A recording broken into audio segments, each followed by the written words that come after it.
Good evening, afternoon, or night, ladies and gentlemen. Welcome to another edition of the podcast. Hello, how are you today? I'm your host, Mitch Corbett, and we have a fantastic guest for you on the podcast today. I'm talking to my old chum, my old pal, my old friend from cruise ships, Janina Revill. Now, Janina is from Australia, and so she was the first person I ran into on cruise ships, and with both our first contracts on the Grand Princess. And we just gravitated to each other, and we've become close friends ever since. I got to see her once when I was on a tour of Australia in Melbourne. We got high down at the beach, which was a great time. And I wanted to have her on a podcast because I wanted to, catch up with her, see what's going on. She's had a lot going on in her life. She's got 2 kids. She's in a brand new relationship. She's still a wonderful photographer. And I just wanted to catch up with her. But in catching up with her, we talk about some real shit. She is a survivor of an abusive relationship. So I guess this is my trigger warning for anyone listening. We talk a lot about how she got out of that relationship, what it's like to deal with it now. We also talk about some other relationships that she knows of that have some sort of things. So there might be some bleeps and bloops here and there just to cut out names for privacy's sakes and everything. But we talk about it all, and she was so bubbly and heartwarming during the conversation. And which is why I fell in love with her, because she's just such a sweet woman, so kind, so nice. And for her to be able to come out on the other side of that is a real testament to who she is as a human being, and as a mother, and as a partner, wife, whatever have you. And so, yeah, this is going to be a fun chat. It's going to be we're going to deal with a few things, but I really hope you guys enjoy it. So let's get to the podcast with the beautiful soul that is Janina Revill.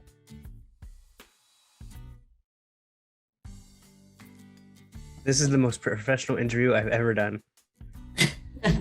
This is what happens when you do an interview with well, not all mums. Some mums are quite organized. I actually had a job interview a few weeks back where the guy did it from home, and his 2 kids kept on interrupting, and he was the boss interviewing me, and I somehow didn't end up getting the job. It's like, are you kidding me right now? Oh, I know. It's so weird the way that kids just change everything, and your professional levels just slowly disintegrate. So let me ask you that, because I think I don't have kids, obviously, but I have a pretty good idea on how kids change someone's life. Like, I have enough friends that tell about, or say the stereotypical mojo, blah, blah, blah, whatever about it. How does a child actually change your life? Legitimately, really? It's a really good question, because again, people say you don't know until you've had them, and this is one case where it's just so true. I think it's different for males and females, but there's certainly this element of anxiety. I never had anxiety before I had a kid, just never, just cruise through life, no anxiety, easy as. But then having a kid, and it comes back to the caveman days where, I think mothers are aware, don't let your baby be eaten by a tiger, you're on full alert, and so that kicks in. And so there's all these labels on anxiety these days, but I think it's that sort of thing kicks in, and that's really massive. So again, maybe not as much for everyone's different, but I think there's that. And then is there more anxiety with having 2 of them, or just one? Was one tolerable, or 2 and you're like, oh, what the fuck did I get myself into? Well, I love that you brought that up. The funny thing is, I thought that with 2, that it would somehow dissolve my anxiety, because I'd be like, there's 2 of them, just let them go. It's fine. It doesn't matter. I honestly thought that's what would happen. But yeah, it did. It just sort of, I couldn't have increased much more, but it just increased a tiny bit more. All right. Well, sorry. At the beginning of the class, I'm supposed to introduce my guest. I'm here with my sis from Australia, Janina. How are you, my dear? What's going on? Yes, thank you for having me. Hilariously, I thought I'd missed the meeting through sleeping, because he went down for his nap. My partner's got up with him, and I just kept sleeping, and I thought, I've missed the whole thing. So this is your life with children at its rawest. I do think seems to be a lot of people do just sort of organize things and make sure they have a lot of time for themselves, which I do to a point. Pace goes to daycare a few days so I can work, and that gives me this amazing balance, amazing sanity. It gave it to me more with one child. With 2 children now, it seems that I still feel like I'm chasing my tail when I'm working and the kids are somewhere else. But it's but work is great. You know, I think it works different for everyone. Some mums don't want to go back to work, but man, I think it's just such a great thing Could for you like, balance. were you like, when you were a mom and you weren't working, like what did you do at that time that you had that was potentially free? Where like you were just like, were you like that Talladega Nights movie? Like, I don't know what to do with my hands. I don't just like. What time? Yeah, there isn't that time. But again, look, it's so boring. What I'm going to say is, it's like you just start rushing around doing housework. Oh, I've got a second to do the washing and do the dishes, because all of a sudden, without kids, there's sort of a certain amount of dishes for 2 people. 2 more kids, there's dishes for 4 people, but minus 8 times the amount of time, because you're spending every second doing stuff with them, not getting sleep during the night. Really selling it. Well, to solve that problem, I would just say, like, screw the environment, just get the throwaway dishes and you just do it that way. That sounds good. Styrofoam plates, baby. There you go. That's all you need. Or screw the finances and absolutely just get fish and chips every night. I mean, wouldn't it be easier to just make dinner and put it on like disposable plates? Like cheaper that way? Yeah, for sure. But then you still have to cook it in something. That's why I'm like, takeaway. True, yeah. Like I don't even have kids. I'm more like, some days I get home from work and I'm like, I just don't want to fucking cook at all. And I'm the one that cooks everything. I mean, asking my wife to cook some meal is like pulling nails out of fucking drywall or something like that. That's pretty cool. So you love cooking? Yeah, of course. Yep. That's the same as this guy. He loves it. What's your partner's name again? Dave, and I'm pointing. He's off in another room somewhere. But yeah, Dave. What's his go-to meal to cook for you? If he's trying well, to be the first meal he ever cooked for me, and it was very like, it just made me. He was just in. As soon as he made this, I was just like, okay, this guy. Did he get laid that night because of that meal, or what? Hey, say again. Did he get laid because of that meal, or? Oh yes, like yes, that meal. He'd already gotten laid just as I had my first mouthful. And it was the way you were just, I had my first mouthful. blue cheese gnocchi. So really simple gnocchi, blue cheese mixed through with some rocket on top and a bit of smoked salmon on top as well. Squeeze a lemon. So easy, so good. You must try it. My go-to to impress ladies back in the day when I was a bachelor was a nice chicken parmesan with like Ritz cracker breading. Oh yeah, that's brilliant. Brilliant. Oh, that's great. Yeah, because I remember when I was on Tinder and there was it's just it is, isn't it? Food such a turn on or a turn off. And I remember it was just like this awful, such a sad little roast piece of chicken covered in mesh, and it was just I was like, oh dear, again, I'm such a foodie, so you've got to have that in common, I think, with if you're a foodie, to have that in common. Hello, it's awesome. So this is Cole, right? Oh, Pace. Pace, and he's the youngest. Yeah. Hello, Pace. Can you speak, Pace? Can you see me? Yeah, so a lot of the time when he's trying to speak at the moment, he just goes, bap, bap, bap, bap, bap. Okay. How old is he? Nearly 2. Nearly 2. That means you're not nearly 3 yet. That's right. So you could just say 1, but he's pretty much. Well done. That's a whack of hair on his head. He's got scissors? Is it what? Yes. Yeah, they're plastic, so it's fine. Okay. This is great parenting lessons right now. Oh yeah, I'm the model mom. In Australia, they do everything backwards, don't you know? Yeah, that's right. Scissors and needles at 1-year-old, and then that's how they get to learn how to embroider things. Do stitching on their jackets and stuff.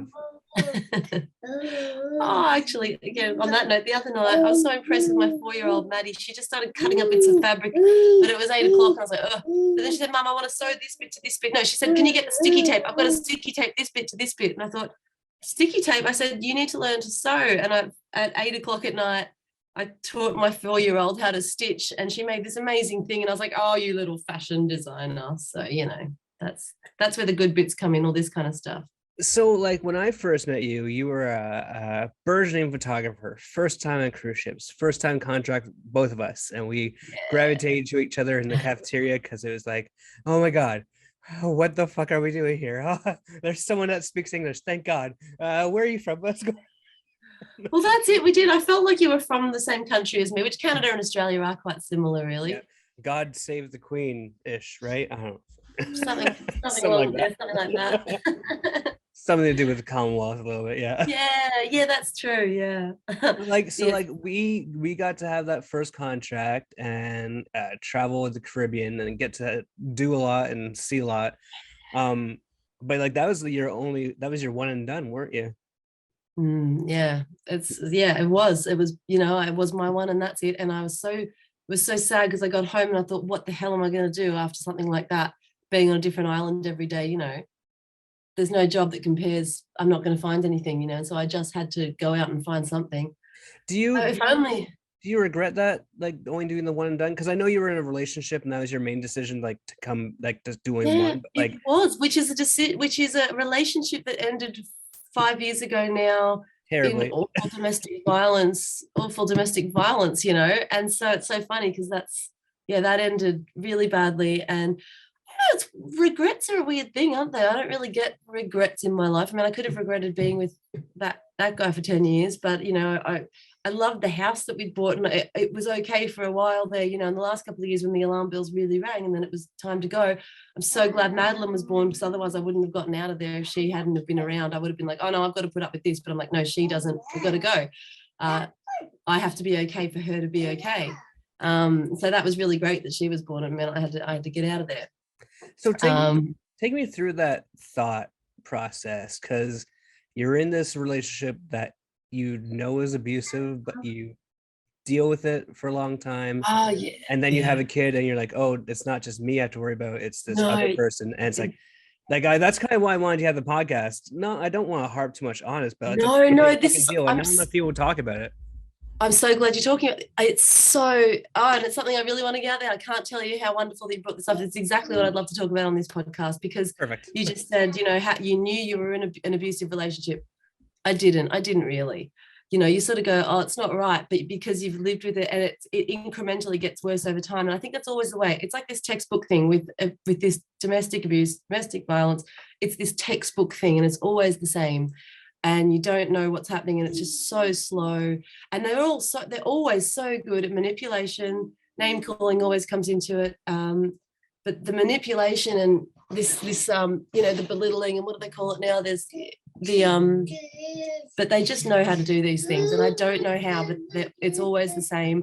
And you don't know. You have no idea you're in this bad relationship. And it took me many, many months of counselling to be like, gosh. And I remember that moment in the counsellor's office, and she said, but don't you realize that he's doing that to get to hurt you? He's actually, because I'm just like, he can't control his temper. I've got to help him. And that so much is the classic thing. I'm going to help them control their temper, but it's not about that. They're trying to, and it's an obvious thing, but it's not obvious when you're in the middle of it. And it's not Like, until you're out and you can have those moments and go, oh my God, they're trying to control or hurt me, or actually yell at me, not because they can't control themselves. It's not. and so like I'm sure like now that you're past it, like did your friends know? Did they try and talk to you, or were you just like, no, that was like a brick wall every time No, they no, tried to no, talk? because you never. And look, it's so funny. My best friend, she also had the exact same thing, and at a similar time, she left. She had to leave her husband, and for her, it didn't get that physical. For me, it was very mentally draining, and it was emotional abuse. Just so much yelling and wall punching, but not actually physical. But with it had gotten really physical, and I was actually worried about her physical being. Because my friend through the same thing, so I'm just like, it's like, and like she was like, she mentioned things, and then I would be like, hey, do you want me to stay over, do you want me to kick his ass? And they'd be like, she'd be like, no, you can't. Yeah, you can't do anything. And I was like, well, why can't I do anything? she'd sort of let you in on it, but again, with we're closest buddies, but we didn't really let each other in on knowing these things really. But even when we did, and again, like I understood, she's like, she was living in Japan at the time, and she said, no, I can't leave, I can't come home. And I was like, you can. She's like, no, and some of the most times the most dangerous bit is when you've said, no, I'm leaving, and then you don't leave. And I sort of said that to him, and I was like, oh, this is really dangerous, because they're living in the same house. And she's like, no, when we get home, I'm leaving, we're done. And that's when it can get really serious. And for me, I think especially because I had Madeline, I remember I'd sort of trying to get out of the house and I'd be strapping Madeline in the car really quick, getting out of there. And like he just that's when the anger just really bursts out. It's like when you're trying to leave. So that's when you have to be really careful. But and for me, the healing really started when I started being honest. I had this mothers group, 10 women I've never met before. But I started seeing a counsellor and I was like, I know I need to let this out. So in front of these 10 women I've never met, we've all got new babies. I just was saying, yep, so here's this. And then, yep, this morning he yelled and I have to, it's not, and everyone's sort of, the shock on their faces helps you go, yeah. And it's like, I've got to get out of here. You're outside of your bubble and you get to see it really. Yeah, it's like, I know I don't have quite the right perspective. I've got to get that perspective so I can leave and really get out of there. But it's so funny, my partner actually has left an abusive relationship as well. So the other thing I'd love to air is the fact that it totally goes both ways. It goes both ways, and I just feel so sorry for the men out there where it goes the other way for, because they don't get the kind of help that women get, because with women it's more fatal to a point, and so that's really unfair when the other person, when a female calls domestic violence, then in court, for example, like trying to see these men trying to see their children, as soon as a woman calls that, it's like, oh, that's serious, then we've got to be, you stop that. And it's like, there's so many men who aren't doing anything, and there's just as many manipulative, abusive women as there are men. It's like, it seems like there's no right way to maybe not just as many. I shouldn't say just as many, sorry. No, but like, it seems like there's no right way to go about getting out of in a relationship, like aside from just leaving and like just getting the fuck out. Like there's no talking to them, there's no communicating when it's an abusive person. I've learned this. You absolutely just do not engage in anything, and then the text messages flow, everything flows. You just do not connect to that. Like I don't know if this is a friend of mine or I heard it from a friend of a friend, but there's a girl that I think I know through proxy that she bought this property with her husband, or now ex-husband, and he's holding on to the property and he doesn't want to sell it, even though she invested so much money in this property. I had this exact same issue. Yep.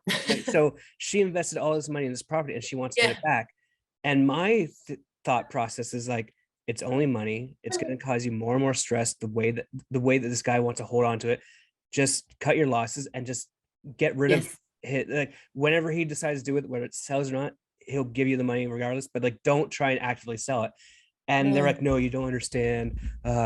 It's a lot of money. It's like, I don't think it's worth your health or your mental. Isn't it funny? Look, and not even money. Yeah, it's not. And I'm so glad that I saw that straight from the beginning. I couldn't agree more with you. It's not worth it. I left the house, which is what you don't do. Don't leave the house because then it's theirs, with the child. I left the house with the child. So he's got the house. So then he's not letting me in to get any of my things. And it's this weird thing where I've got things, right? Who gives a shit? They're just things, yeah. But I left with nothing. I took my passport, which is quite lucky, but I took nothing. Obviously, like certain things like a passport or ID is important.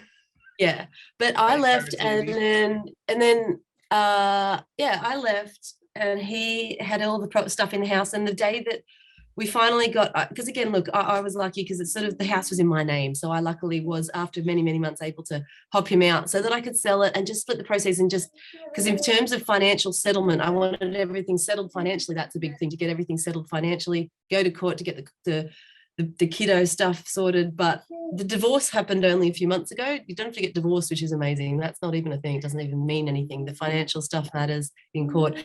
Anyway, so he took everything from the house, and then like I just gave him close to half whatever he was asking for in court, because I'm like, I don't want to argue about this. That's money. He's got my stuff. Take my stuff.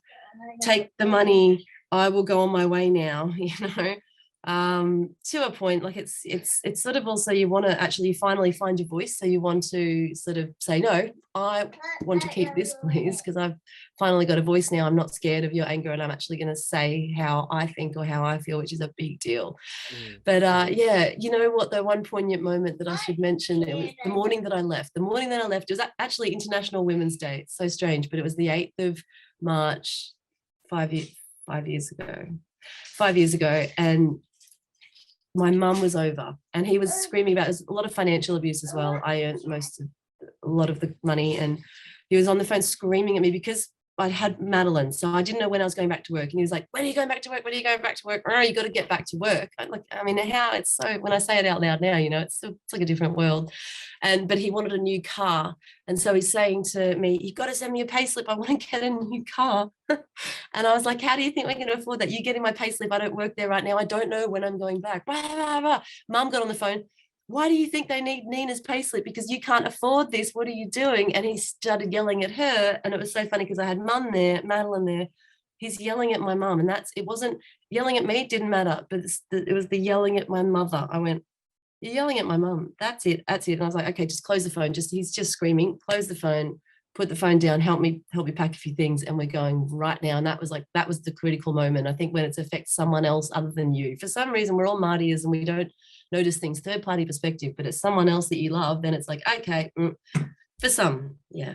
Do you like, having gone through that experience, you said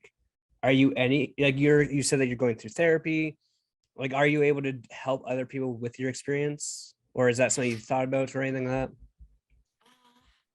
I think I'm a good person to talk to, but I think that it's really hard to find a really good counsellor. Again, Dave's had a few experiences with bad counsellors. I was really lucky. I found one, and they were fantastic. Karen, she was great, and I think it's a really difficult job. One good Karen. That's lucky. I know, right? Her name was Karen. Sorry, Karen. It's a cheap joke. I apologize. Don't come at me, please. Don't psychoanalyze me. I have lots going on.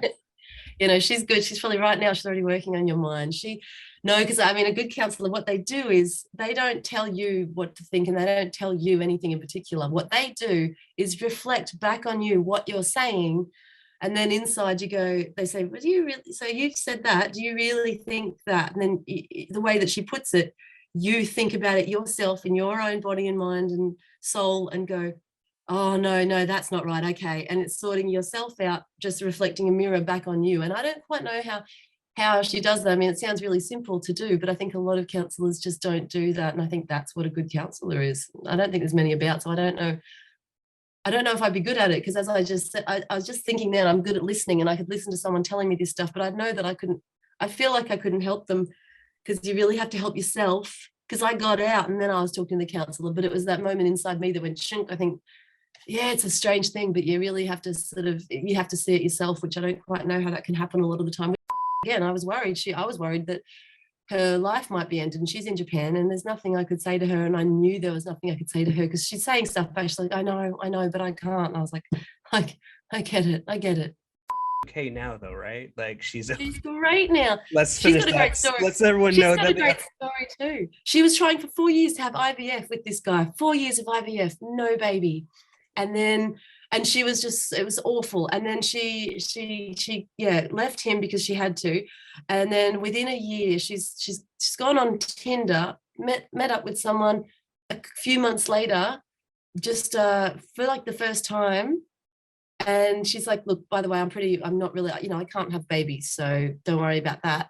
They get pregnant for the first time. It was, I'm assuming a lot had to do with the stress and worry of that relationship that probably affected her ability to have a pregnancy. Oh, yeah, I think you're right. Conception is, a lot of stress involved. Stress is such a huge factor in conception. And so, 4 years of IVF, nothing, where they're actually putting the sperm in the egg. No baby, but this, yay. I don't know much about IVF, but I've known a thing or two where, like, it's like you're not allowed to have sex with your partner while you're trying to do it. And I'm like, that doesn't sound like fun. It's so not fun. I feel like even if you can't get pregnant and they're like, oh, your sperm count is low or your eggs are low, you should still just, keep on having as much sex as you possibly can to get pregnant.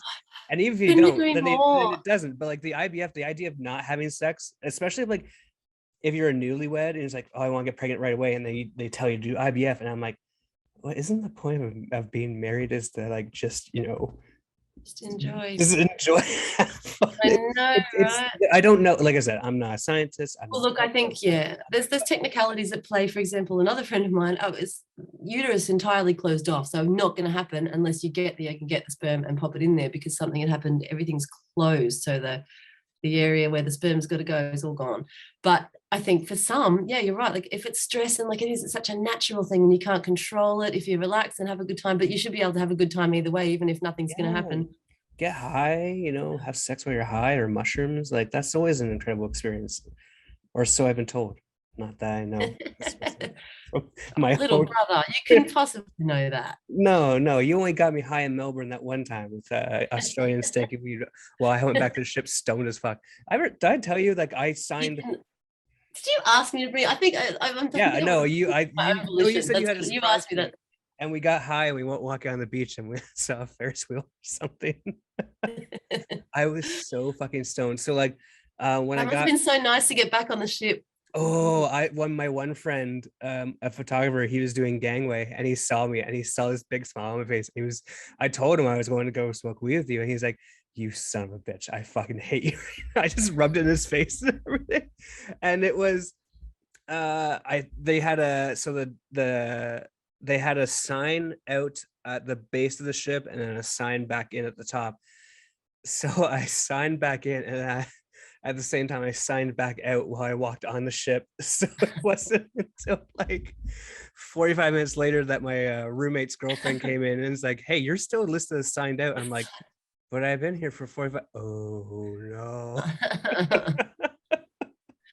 I'm sure. I mean, I feel like drugs are really strict on the ships, but they do testing. There was never much testing or anything. You weren't in trouble. You couldn't have been in trouble there. They test once in a while, but I think that they lessened the idea of getting high on ships because I mean, let's face it, ship life is a very stressful environment, and if you can do something where like it doesn't really affect your work load, you should be able to partake in, I think, marijuana because I mean they let us drink like idiots for fucking 6 months.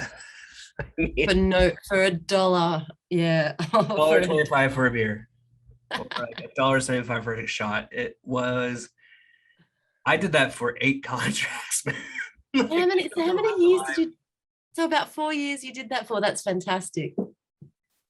Well, I did 4 and then 2-year break and then 4. So. Wow. Oh, the things you must have seen. Yeah, that's great. Oh, that's great. I think like I met my wife there and like we talked about like could we do another contract and it's like our bodies would not hold up from the workload or the drinking or anything. It would be like, oh, isn't it funny? Because were you 23 when you started? I was 27 and I was like, I can't drink anymore. I'm 27 now, but I can, I'll just be professional and I want to get my photographer skills down pat. That's all I'm here for. Whatever. No. 27. I was a spring chicken. I was like, I'm so old now. What photography skills? Jesus. I mean, you don't really have photography skills. Oh, can I quickly say, seriously, that launched my photography career because I didn't know about photography, but you're out in the sun, you go, it's got to be on, I can't be overexposed, the sun's out, the thing's out. All right, you learn everything about the camera because in the Caribbean, especially the sun's going away, coming back. And so you're learning everything about that. And then, trying to get them to smile. It's like, I was easily shooting models after that because, we've got these Americans, make me look good. And you're like, okay, just shoulder down, okay, make my arm look thin, okay, put it out a bit more. So you know how to direct models after that. Okay, so like let's talk about that. Like ship life's over, is it one contract? Do you go right back into photography after the ship, or are you like taking some time afterwards to figure it out? I did. I spent 4 months going, what are we going to do? But finally I was like, I just have to get a job. And I went to this interview completely unexcited for Catch.com, which is a retailer in Australia. We sell in New Zealand as well, but Catch.com is it's like Amazon. Amazon's our one big competitor, but it does really well in Australia. And it was catchoftheday.com before, but they've changed it to Catch now. But I've been there I'm still there. I work there casually at the moment. It's great because I can do 2 or 3 days a week, pick up the kids, do whatever I need to do. And I work from home thanks to COVID, but so less photography, more design now. But for 11, 12, 13 years, I've been there and I started and I went, this is my place because it was shooting models. It was shooting all sorts of scam pattern stuff. So you go out and get food together so you could, cut some chilies and bok choy up nicely and do this food shoot, shooting shoes. I love shoes. I mean, we sell everything. So it was taking photos of absolutely everything, especially I love doing model shoots. They're one of my favorites. And as soon as I started, I was like, this is great. And again, I sort of oversold myself as you do. I was like, yep, I'm a photographer, designer, I've done it all. And they're like, right, in you go. And I just was on my feet running thanks to that 6-month contract. And I just, yeah, again, loved it. Great group of people. Our design team grew while I was there from 2 people to 15. And I just, yeah, loved every second of it. So it was really good. Oh, wonderful. Yeah. What I was gonna ask you, I mean, like it's so like you're doing modeling, you're doing like so like, man, you have 2 kids. Like, tell me more. Like, what's it like seeing the kids like with Madeline, your oldest? Like, is there any previous results from that relationship, like negatively towards her? That's Oh, something you had to worry about, or well, was gosh, she still young? yeah, she was too young. I left when she was 4 months old. So she just doesn't remember a thing of that sort of stage. So the interesting thing will be like when she gets older now, I don't know what happened, but he somehow lost all his anger. I don't know if he got some good counseling. I'm not sure. I know he's still who he is, but he doesn't try and pull anything. He knows that not to talk to me about anything, just about Madeline, and we share her well. She goes to his on the weekends. She starts school next year. It'll be every second weekend, which to be honest, I'm not anxious about talking to him about that, but I've put that off a bit because I'm like, every next year it'll be every second weekend, because we're gonna have to set up new boundaries and, you know, look, he's still a toddler. I've always, sort of gives toddlers a bad name, but toddlers who just go and yell and scream when they don't get what they want. But no, Madeline's fine. I just feel for there's so many women who I went to these other groups with, and the support groups and all this sort of thing, and they were like, you did so well, you left then, and they've got this guilt because they've got an 8-year-old and a 4-year-old and a 6-year-old, and they're like, I've just got out of there. What the hell was I thinking? It's well done leaving at 4 months, because these kids being around this is a big deal for them, I think, as they're growing up. They're the most important years. Your brain's these tiny sponges over the first 5 years. So it's absolutely massive and can be detrimental, I'm sure. But I was just lucky. And When yeah, you're you can when you're when you're hanging out with like other moms, like from say the schools or anything, can you like pinpoint when something's wrong? Like, do you have that sixth sense, maybe, like having that gone through that experience? you know what's so funny? Because I've been through it, I definitely look out for it. I do. I look out for it and I notice things. And I think the way that someone's just said something to someone, I think, what's going on with you two sometimes, and I feel like I could be way off, but so yeah, I don't feel like I have a sixth sense, but yeah. And look, we're going through such dramas at the moment. Again, I thought I missed this podcast, and life's just crazy. There's a lot going on. I share Madeline well, but with my current partner, Dave, we have Zara, who's 10, and we haven't seen her for about 4 months. That's really stressful, and it's really awful. We all miss Zara, especially Madeline. That's her sister, and they get on so beautifully. And we won't see her until we can get into court, which is hopefully within a few months. But Yeah, no, hopefully now that COVID's over, things start processing or get processed. yeah. So all of this is really hard. And I think it's so funny because I'm sure that Dave must have been super sensitized now to, like, I try to be always very calm, and I'm a very calm person. If anything, I'm just getting overexcited and I'm screaming because I'm You're excited. very bubbly. I can't imagine like Oh, how this would have affected you, because you're always so bubbly, always so friendly. I mean, this has probably had to put like a little chip in your armor, or like add more armor to your arsenal, if you will. yeah, isn't it funny? It sort of didn't. I thought, well, that's the funniest thing. I didn't think it had any effect, because I did afterwards. I just felt this relief of not being around yelling, and I was like, "This is great. We're fine. Happy days. Carry on," And I started another photography business here at home because I thought I'm not going back to Catch. I did go back to Catch within a couple of years, but I thought, nope, I'm going to start my own thing. I'm not going back to Catch. I started doing baby photography. I thought it'll be great. I'll do first birthday cake smashes, newborn shoots, but I've never been a big baby fan. Like, I'm really not. I don't. And I've always said 0 or 1. That's why it's funny that I've got 2 now, because this little child was such a love child, especially I think after having a bad relationship, you meet someone who's just right for you and who is just on the ball. We've discussed this, like, not only someone who's just mentally stable and who doesn't yell and who is fair and who's a lovely person, but someone who you really connect to, then it's just like, oh my gosh, so Pace was just this love child, because it was like, let's see what happens. And then a month later, hey. Anyway, I digress. Baby shoots. But then I realized, like, I had these things I had to do. I ran the bath, but I'd make these big cakes and the icing would get everywhere because the babies would be flicking it around. And I was just like, what am I doing trying to start this business? I don't like working with babies. I want to go to work and work with adults, please. So that's why that crashed and burned. But anyway, yeah, but no, I'm digressing again. It did affect me in the long term. I notice now, there's things where I have a lot of feelings, a lot of emotions, a lot of things that want to come out. I feel anger sometimes, and I'm uncomfortable with that because for 11 years I squashed this anger down. I had anger from someone else, but I didn't ever feel it back to him because I was just like trying to help him. And even now, like I don't have any anger towards him. It's very strange, but sometimes I do, but sometimes I just feel angry or there's emotions that want to come out, and it's a bit strange because I don't know exactly how to get them out sometimes because I've squashed them for so long. So I think there's that, and that's coming up. It's it's been 5 years, and I'm like, oh, there's that. Okay, and we're back. Hello, friend. Hello, Hello, friend. What's up? It's so good to see your face. Yeah, you too. I know, isn't it funny how like kindred spirits along the way, and it's just so easy to talk to you, and it's really nice to see you too and catch up. Well, I think that's the beauty part of like having had that experience. Is that like we have had the experience making friends all around the world. Like I know if I went to England, I was like, "Hey, Claire, do you want to grab a drink and with your kids and everything?" She'd probably be like, "Oh yeah, sure, let's go do it."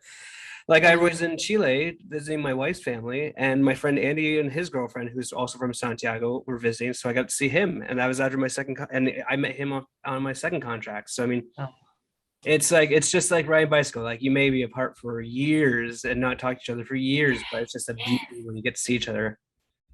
Yeah. Oh my gosh. And I mean, that was one contract. And when I think about all the friends, I can't imagine that many contracts. I mean, yeah, you just the friends that you'd make, and yeah, you're right, all over the world. It's just the best thing, this cruising thing. Which, I mean, is it a thing again now? I feel like it's still probably a bit. No, it's still going forward. I think everything's kind of gone back to normal. To be honest, I think people were like, it got to the point where like they just didn't care. Like their lives had been so poorly affected by it. And now I think there's a whole lot of resentment towards it because like, people who were saying we shouldn't shut down, we should just keep on living and let it happen, are now proven to be right because like nothing really changed with the curve or anything. And now it's like, and now the people who are like, oh, we got our vaccines, are like, oh, you don't need vaccine. Like, so it's like, oh shit. Like the people that we thought were, the two different sides, it doesn't, what am I saying here? I'm saying is that like no one was right and no one was wrong, but like everything just got fucked up. It seems for no reason. I think a lot of people are just overall frustrated. Oh, absolutely. And the frustration comes too because I just want to know. I want to know the truth. I want to know what happened and why. I mean, yeah, the whole thing's it's a crazy thing. Yeah. It's just like, yeah, because I'm pro-vaccine, I'm pro-medicine, I'm pro-science. Yeah, pro-science. Mm-hmm. And the people who were all like, no, they always seem to be uneducated. And now it's like, oh, they were right the entire time. It's like, fuck.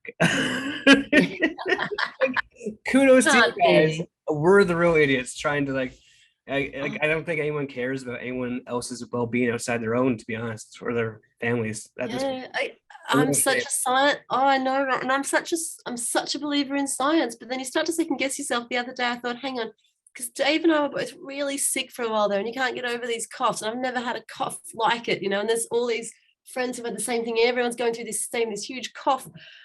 And it's like, hang on, is that from the vaccine? Well, who do I know who didn't have the vaccine, who rebelled? Did they get the cough? Yes, they did. Okay, maybe that's okay then. I don't know. Well, so like Maka, my wife and I, we are triple vaxxed.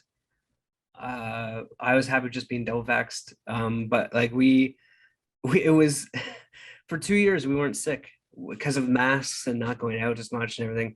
And then it wasn't until like, I want to say mid-August, we got this bad cough and everything. And I think it's COVID. And we get the test and it's not COVID. I know, not COVID, but I've never had a cough like it. Oh, we think it was our immune system failing us because it was just a flu. Because we got the test, it was no COVID, or it said no COVID. So we think it was just a bad case of flu, but like after not being sick for actually 2 years straight and your immune system being lowered, that having the flu might have affected you a little bit harsher because it was like, I don't get sick that often, but this one knocked me on my ass. I was totally. And again, it's just, I'd love to read. We have Google these days, and we've got the internet. But like, where are these? I'd love to read some really like credible medical journals. There probably is links again. I don't look at this. Well, that's the thing though, is like, I think Look for it's, this stuff I hard think, enough. well, like, so like during the pandemic, I was getting like very, what's the word, white male frustrated, like, why can't I? And every time I would just go talk to my wife, who's smarter than me, and she'd be like, science is an evolving thing, right? It's going to change from day to day. You aren't going to be able to get the answers right away. And I'm like, oh, that makes sense. And so then Yeah. I would get over myself after having a few beers. And so I don't think we're going to know anything until 5-10 years down the road, after all of the studies have been done and all of the medical research Yeah. has been done. We're just not going to know until those books come out. And like, to even think that like, oh, science is a finite thing was an idiotic thing for me to think of, for anyone to think of, because it is always evolving. Like, we're not, like, if perfect example is like, I was born in 1988, back when computers were the size of a truck, and now they're in our phones. That's 34 years. I mean, like, 34 years for all that development, and we're not done growing as a society or devolving as a society. I don't know. It's nuts. No, well done to your wife. That's so brilliant. What great perspective she has. That's awesome. Because that is like every time I'm like, oh, these are terrible times. She's like, if you went up and did comedy, and the king didn't like it, he'd cut your head off, right? I'm like, fair point. That's or like, at least you're not fighting to the death for like an arena full of men in toga. Yeah, exactly. Through COVID, I think a lot of us did that. It's like, but you just remind yourself how lucky you are, and you only have to think about it for a little bit and go, yeah, still very lucky. It's fine. Going to make the most of this. It's just the spread of information has become too much, to the point where like now it's like the spread of misinformation, and it's hard to find what's real, what's not. That's the thing. Like, I can't wait till that research comes out, because I feel like 2 years away from everyone and not getting sick, is that really how detrimental can that be to your system after 30 odd other years, of it doing the right kind of thing? But I just don't know enough about the immune system. I feel like I want to go and talk to someone at a university. Personally, I actually enjoyed the pandemic. I didn't. Because I was vaccinated, I still went to concerts and I still went to sporting events. There was just less people, and that was very enjoyable for me. So that's amazing. You know that I'm from Melbourne, which was the most lockdown city in the world, don't you? I did not know that was the most lockdown. Yeah, Melbourne was the most lockdown city in the world. We had lockdown the most out of anyone, and we had lockdown. Like, yeah, I couldn't go to the park, let alone a concert with the kids, because the kids can't go to the park and touch the outdoor things at the park. Even when you were vaccinated? It's so sad. Oh yeah, vaccination didn't matter. And even like they had there's tape around the parks because you couldn't go to outdoor parks and you had to stay home. And that's a weird You were allowed to leave the house for 30 minutes to exercise, to go for a walk. That's it. That's fucked. Because it was viral. It was like a transmission through like close contact, not through touching or anything. Yeah. Well, yeah, I mean, apparently this COVID lives on things for 2 weeks or something. I think that's actually been debunked too, but I'm not a scientist, so I can't really say it. But like, I think the politicians in our livelihood, I think our poor politicians, they weren't ready for it, and they showed their true colors, and they fucked themselves through and through by just making terrible decisions. I loved our politician of our area. He was amazing, but they get so much hate now, that, again, thanks to online, but he did a great job, and so many people are so angry, but he did good. They were trying their best, but it was unprecedented. Like, that never happened before in modern time. Yeah, what are you going to do? Exactly. Such crazy stuff. If this was like the 1930s, it would just be dead bodies on the streets, essentially. So many. Yeah. Oh yeah, again, thank you, modern science. Yeah, thank you, modern science. Thank you. Mm-hmm. Thank you to all our nurses and doctors who actually did the damn thing. Yeah. Now back on track to the other as we do our COVID little bit here. Because it's never not going to be part of the discussion. I don't think it's never not going to be part of it. So much. Yeah. So I want to ask you, with Madeline and with your young boy, Pace, and then there's Zara as well. Zara, that's the thing, we keep saying we're a family of 5. It's amazing, but yeah, we essentially are.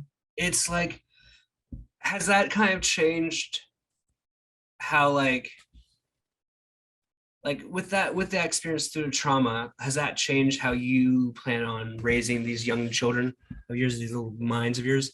Oh, that's a Like, very good question. like I was So, wondering, because like I've noticed with my own adulthood and childhood, like my parents raised me, get a job, kids, blah blah. But I'm trying to go more down the artistic route and be more happy, like self-love sort of thing, which fantastic. I'm very much going to be going down with my wife when we have a kid, which is like if we're gonna just full love, like support that Fantastic. sort of thing. So Yes. having had that experience, that terrible experience, do Yeah. you think that's actually been beneficial towards you raising your kids, knowing that? Oh, look, that having that terrible experience essentially just absolutely makes me aware of the world and the people, the range of spectrum of people in the world, which you don't see before. And that's the thing. My parents are two very happy people. They've never had bad experiences. They've never really been around. Yeah. Hey, they've never been around assholes much. They really haven't. They've had a glorious life, that's just solid, glorious life of lovely people, lovely friends, and not awful people screwing them around at all. I really have had that. So for me, that they were just like, off you go into the world, yay, and then do what you want. And that's the thing with Sean, they're very good parents in terms of, we're not going to say anything, that's her business. She's with this guy, that's fine. Not that they had huge alarm bells, because they don't know to have alarm bells, but they just were like, he's all right. But I feel like he's probably not on her wavelength entirely. Look, yeah, he's not the sharpest tool in the shed. And so my parents were like, yeah, okay, but it's up to you. They never said a word, And I think sometimes I would say to my dad, because I knew deep down, there's this feeling. I'm like, Dad, what do you think? He's all right, right? And he's like, I'm not going to say, that's up to you. And I was like, okay.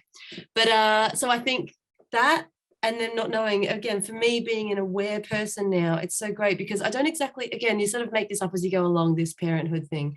But I think when those moments come up, I'll know what to say to just make her aware of these things, and make her aware that there are a spectrum of people in this world, not to just, you don't need to trust everyone.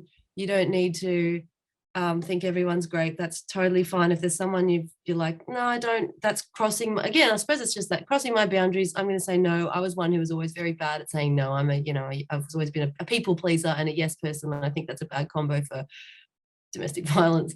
But yeah, so it's that having boundaries, saying no to things you want to say no to, that's completely fine. Worry about your own feelings first, to a point, not other people's. Don't do it to your own detriment. Yeah, so definitely it's very something I will definitely do. And I think that, very much, if there's a relationship that Madeline's in or Pace is in, I'll be like, hey, by the way, there's some alarm bells here, can you see them? And I'll try and do a Karen and be like, hey, what do you deep down think? Because I'll have raised them so well that they'll have their inside thing on and go, oh yeah. Yeah, my mom was always like, I don't, because like when you're a kid, you're always kind of want, because you trust your parents, you always want to ask them like, what's your opinion of the person you're with.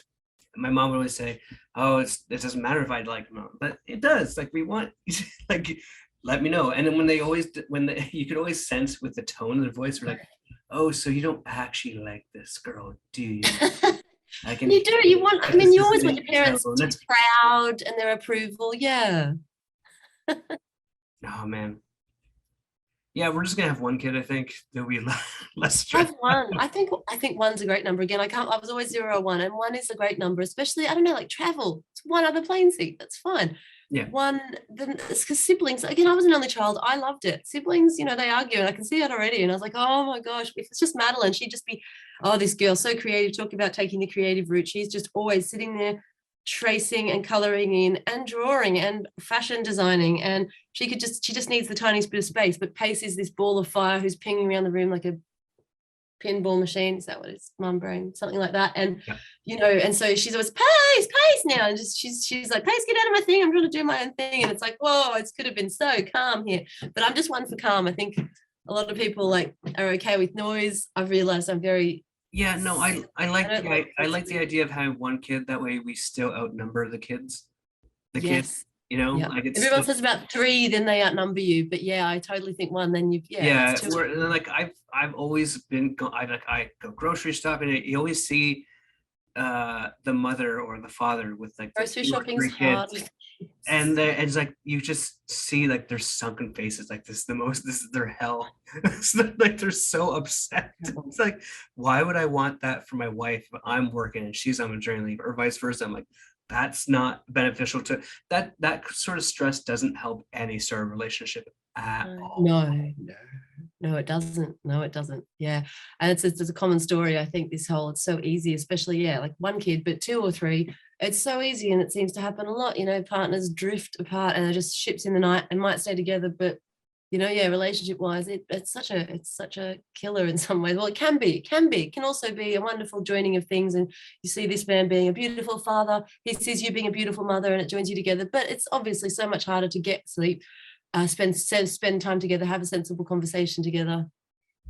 Do you guys like with your current partner, like, is that something that you guys are very conscious of like giving each other space so you guys can breathe a little bit when everything's kind of so much so overwhelming after being through so much both together and yeah separately? Oh, look, we're both such similar people, and it's a good thing. Like, yeah, absolutely. I think knowing that's why we get along so well. So I twin. Yeah. Oh God, but like he knows. I think it's in a relationship, even with our kids, in a relationship, you have time, separate times, time for yourself, and that's so important for a healthy relationship, is to do your thing. That's just your thing, because I think it's so easy to do the other person's thing. I know I'm such a, yeah, I'll do your thing, but we're both very aware of that as well, having our own time. And, we sort of take it in turns. Like, again, that's why I thought I missed this podcast. I'd slept in till 11 and Dave's up with Lily, but yesterday I was up with him and Dave got to have a big, which isn't quality you time. Sleep, I'm not saying that sleep is quality, you're not writing songs. I know, listen, sleep is very, very important. I think a good rest can make or break a week, to be honest. Yes, that too. Sleep is very important. Oh, it's so important. If you don't, it's so funny, as an adult, it's so important, but as a kiddo, I just know, and any mum will say, if they haven't had their nap at the right time, a long enough nap, they're just a mess for the whole day, or versus so happy for the whole day, which is just like an adult. We can be a mess, but we try and keep it together. No, I'm happy. Or you're just feeling it because you've had enough sleep. It's just, it's everything, isn't it? You can think. All right. So like when you're, like proper rest is important. Like do you ever think like we try and hold it in too much? Like we don't allow ourselves to just fucking lose it and freak out every once in a while.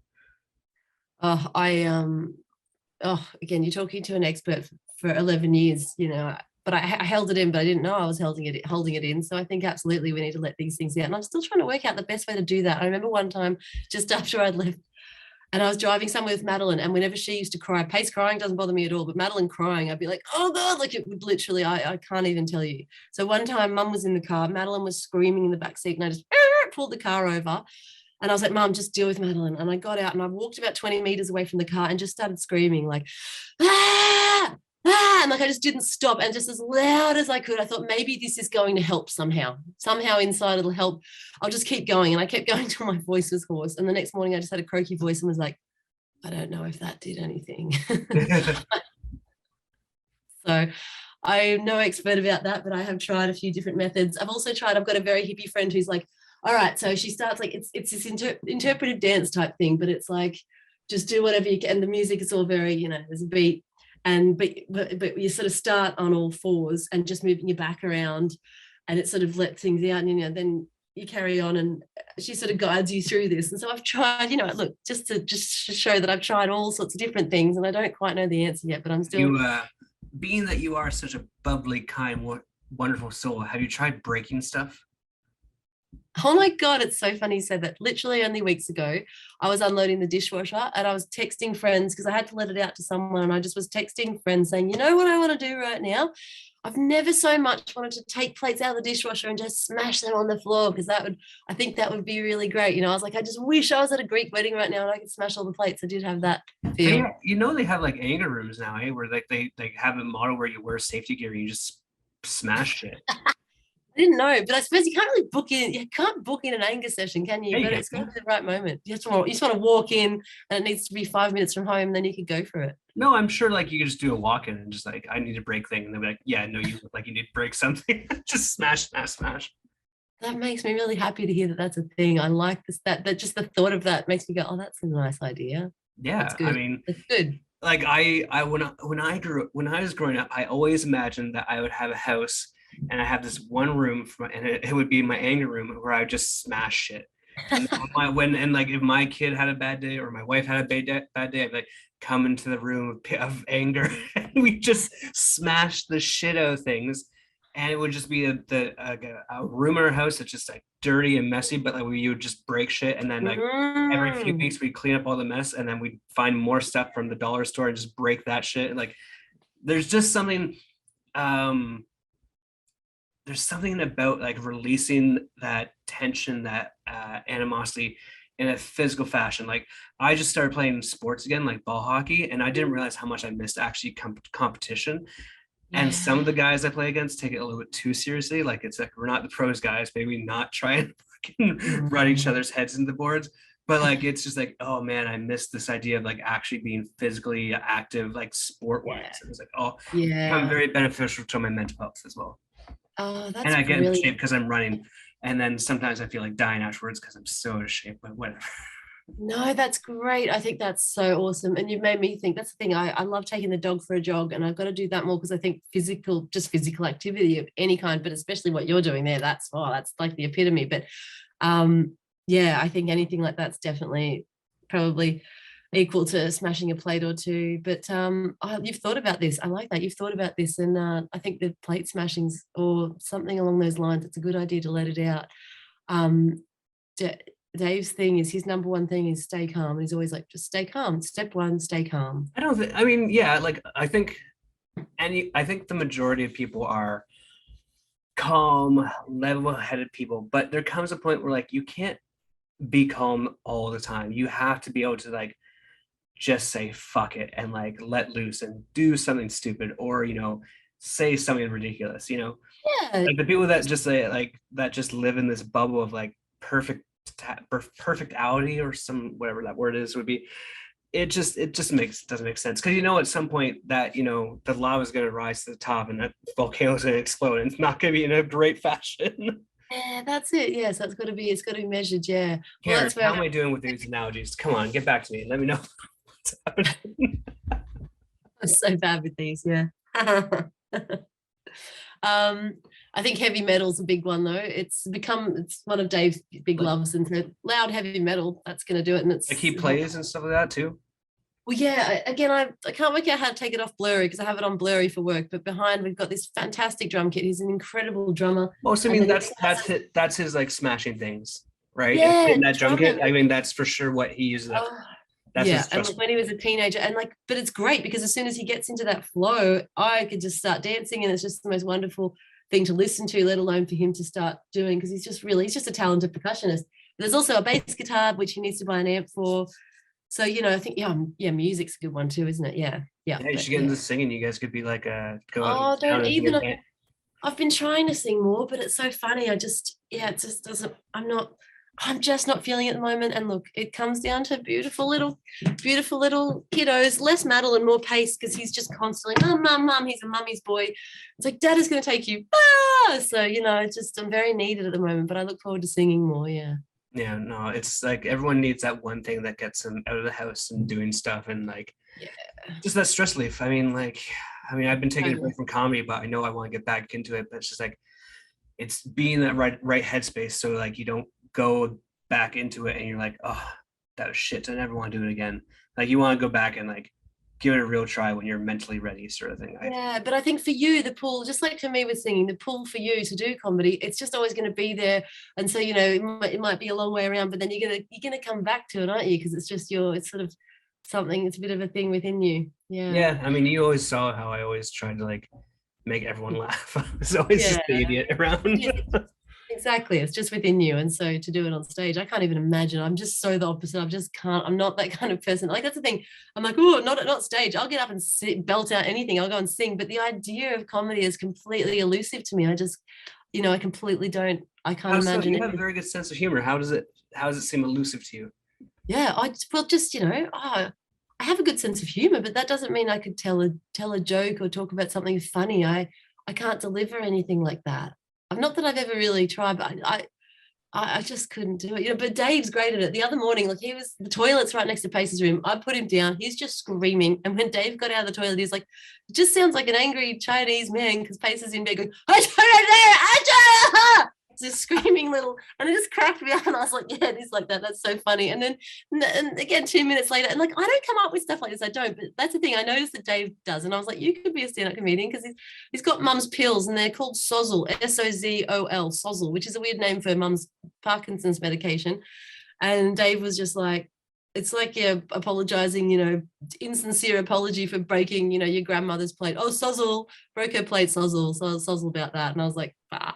So yeah, I think you've either got it or you don't. And I just don't come up with funny things in my head. But yeah, I love to laugh. Don't get me wrong, like a lot of people, everyone. Yeah. So like that's like. Man, most lockdown city in the world, even worse than a city in China. I mean, what'd you do for fun? Is that how you made the baby? I think. Look, yeah, everyone just got completely addicted to their Netflix, and we're so lucky. We're on a few acres here, so we could walk around outside. But to not be able to walk around for more than half an hour outside, I don't know how everyone coped. But everyone went a bit nuts. I think the mental health system's probably struggling everywhere, but especially here. Well, no, I don't know, but I think it wasn't easy, that's for sure. I don't know how everyone coped. I'm trying to think of what things we did for. Yeah, no, I don't know how we did it. You had 2 kids to keep you occupied, so that's pretty good. Easy to keep busy when you do that. That's it. Yeah. Oh, yeah. Well, Nina, it's been lovely catching up with you. I miss your face. Good. I'm so happy that you're happy now. I hope that your partner, Dave was his name, right? Dave is able to sort his stuff out with his ex, and that you guys can move on to a flourishing, happy family of 5 and everything. Thank you. But like, so in terms of like the future, like you got these 2 little youngsters plus the 3rd one.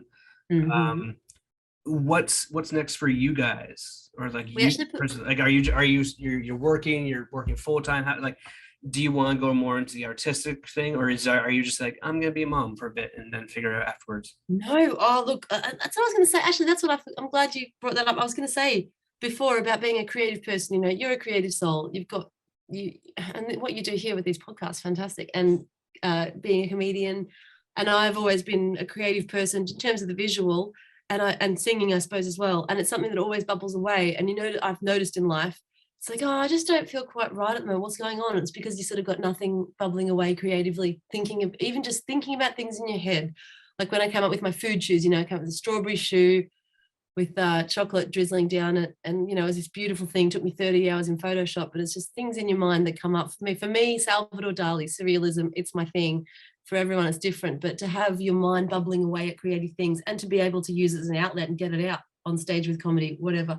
It's such an important part of being a creative person, which most people are, like, who's not a little bit creative, but it's doing those things and finding those good outlets to get them out and to take the time to think about them and go, hey, I'm going to have a bit of a think about stuff, because it just lifts you up when you've got this special mind that's completely different to anyone else's and purely yours. It can come up with anything. And so I think that's just awesome. And talk about finding, time within being a mum or being just a couple that's your thing, I think that's massive. But no, I still love my job. Things are changing. It's going a bit corporate-y, but catch.com, it's still my creative outlet and has been for 11 years. So that's really cool. And Maddie's going to school next year, so I'll probably work 4 days a week there. And yeah, do more singing. Dave will do, again, he's a great guitarist, great drummer. And I love the idea of doing some more Erykah Badu stuff, some slow jazzy stuff just with the drum beat and singing. Again, haven't had the chance, but. Have you guys had a chance to sing and play together before? Or is that something, the new venture that you want to kind of chase down? Oh, look, most nights once the kids are asleep, we have a bit of a thing together where we will play some music and have a jam session. We'll do some singing. Dave might play the guitar and have a bit of a sing. Yeah. This is Dave. Hi, Dave. Hi there, how you going? How you going, mate? There you go. I think that So yeah, we it was so funny too. Just on this last Friday night, I loved it because we had this bit of a dance party outside. It's just the two of us. We had a bit of a dance party, which you need to do sometimes. I felt like I was 18 again. At Fanny's, that was the place in Newcastle, and in Newcastle, it's Fanny's, and you had a big dance, and just a lot of the time though we end up having a bit of a sing and things. Oh, aren't you guys so cute? Oh, so cute. So Yes. cute. Oh, God. Mark and I actually took dance lessons last winter and during the pandemic learned to do the waltz. Really? Yeah. Is this for?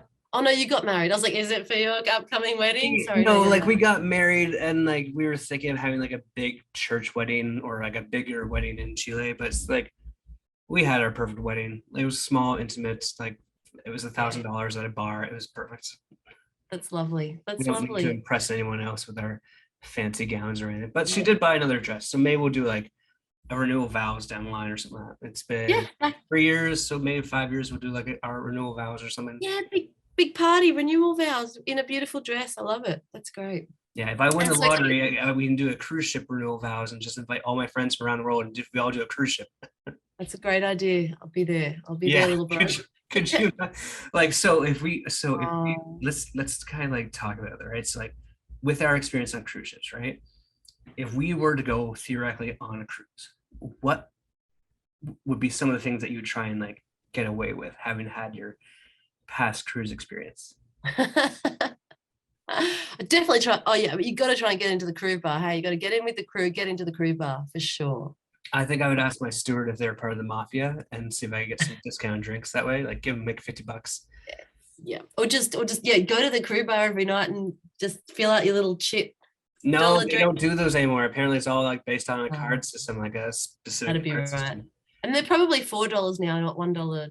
No, I think they're still pretty cheap comparatively. So, I mean, they gotta keep them happy somehow. I have so many friends that went back on ships after the pandemic, and I was like, no, you were out. Why'd you go back? Oh, really? I thought you meant no because you were jealous. God, I see Mark. Remember Mark, our cruise director? Oh man, and I just love that guy, and I love seeing photos. I love seeing these photos of him, but I do. I'm like, oh, but I suppose after 8 contracts, you're not so much jealous because it is hard to get out of once you're in. You're right. Well, yeah, no,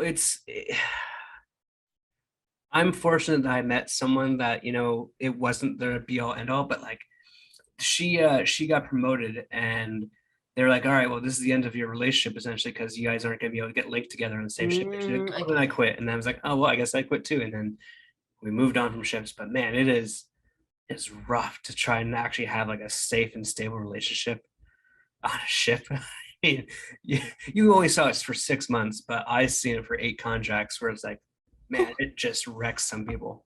Oh, it would. Well, I mean, I just find it's so funny though because I think I've been in a relationship for a couple of years, so I've got a boyfriend. But again, but everyone's just like, who cares? You don't have a ship boyfriend yet. Let's get it on. What are you doing? Come on. I'm like, no, I've got a boyfriend. It doesn't matter. What are you talking about? I was like, what on earth is going on in this crazy ship world where it's like the Love Boat and everyone's just getting all frisky. But that's the thing, and everyone does. I don't know why, but on boats, everyone gets frisky and everyone gets all excited about everything. Like when our doctor took us into the Princess Theatre and said, everyone, stop having sex. You've all got STDs. Stop it. You need to play with yourselves. Just stop having sex. And I was sitting there, so I've got a boyfriend at home. I'm not doing anything. And Claire and John are both like horrified, looking over at everyone else. And everyone's just, oh my God, we've all got crabs or whatever they had. Yeah, I think it was crabs. There was an outbreak on the ship. It was hilarious. Oh my God, man. I ran into John a few times on ships. I ran into Chris a few times on ships. It was always good to see those guys. So great. Yeah. Oh God. Again, I can't believe it. It's only on one, but it's like I got this whole family and Christmas felt like a family do because Claire was my mum and my best friend. Do we want to bring up how you guys made me cry on Christmas Day, you bastard? You and Oh. Claire? Oh, I promise. I feel like it's this deep down feeling bad because it's like I don't remember, but I do remember. I feel all bad just the thought of it. No, like so it was like happy tears though, right? It was like I was feeling so alone and so bad because it was my first Christmas away from family and I was feeling depressed and I came over to your guys' cabin because we were neighbors and you're like, oh Mitch, we got you guys a gift. We got you a gift and you gave me the gift and I was like, okay, I need to leave for a second. I just start Aw. quietly crying in my room because like, oh, Aw. people like me. They really, really like me. Thank It God. made I'm my so it made my glad we got you a contract. It was gift then, very yeah, because it it's is. such a sweet little thing I did not expect. So thank you for that. Oh, that's so lovely. That's so lovely. Yeah. Oh gosh. Well, I feel like saying, I'm sure it was both of us, but yeah, Claire was just such a lovely, giving person. She was so wonderful. So that's good. Yeah. Oh gosh, how lovely. Happy days. Oh, And you know what? This conversation has been lovely. It's been lovely to catch up with you. Thank you for being on the podcast. I hope you had a good time. I had a great time. It was so nice to adults. Thank you for having me. Adult conversations are great. Yeah, and best of luck to both of us. We'll have to do this again.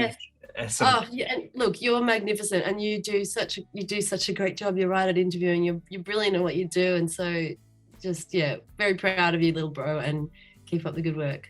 All right, sis, I love you. Sister from another. Say hi to mom and dad for me. I will. See you And soon. I'll talk to you later, okay? Bye. Bye. All right, guys. Well, I hope you guys enjoyed that conversation with Janina.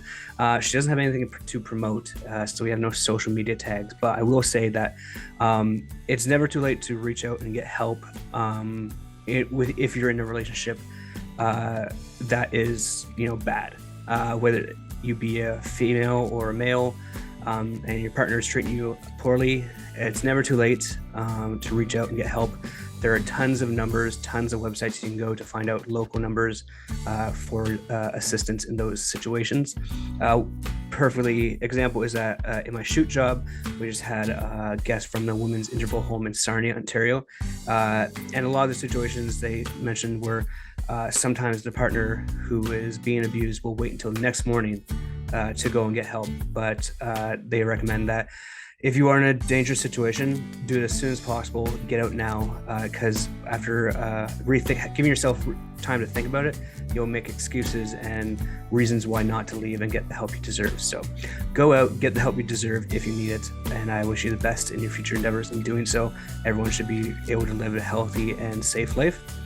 And with that, I'm going to bid you adieu. I hope you guys all enjoyed the podcast with Janina, and we got another great guest for you guys coming next week, sooner rather than later, because we have something very important to promote on that episode. Thanks again for your time, guys. Cheers, and I'll see you down the road.